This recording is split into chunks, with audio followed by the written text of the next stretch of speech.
I'm not sure if I'm the only person that does this, but what I like to do is I like to look at famous people, right? Certain people that I listen to, look up to, whatever, and I like to see what age they did certain things.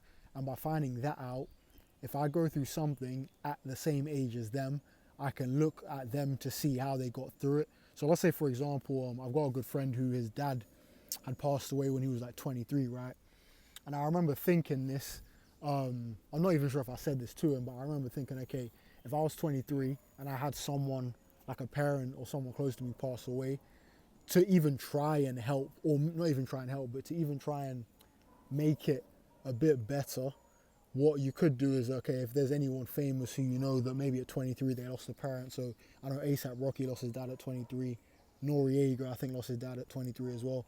So I would look at those guys, maybe go on their interviews, see them talk about it, see if they talk about how they dealt with it, to see if I can take anything from that. Or for example, let's say I'm going to be 28 in a few days. Let's say I feel like I'm going a bit slowly in life. I might look at some rappers or some famous people and be like, "Raw, well, this footballer only actually started to have their breakout season when they were 29. Before then, they weren't doing very well. Someone like a Jamie Vardy, people didn't really know this guy at all. Then he burst onto the scene league by league, with Leicester in the Premier League especially, and that was kind of later in his career." Or I might look at J. Cole, did his first two albums, but Forest Hills Drive was the one that his mindset was clearly different. And I think when he did that, he must have been 29 years old, around 28, 29 years old when he made that album. So with me being 28 in a few days, I can kind of just say, okay, well, if it took him until that morning, if it took him until that age to make that album, then it's kind of just like raw. I'm still not behind. I've still got time to do what I need to do, you know? So what I would do, people that you look up to, look at the age they did certain things, that certain things happened to them. 50 Cent he didn't have a dad, lost his mom when he was 8, I want to say. Look at those people and kind of just use their experiences to help you get through any hard times, or even help you mold your life and think, okay, cool, this Rick Ross didn't blow up till he was 30, 2006. So if you're not 30 yet and you haven't really done much, you still got time.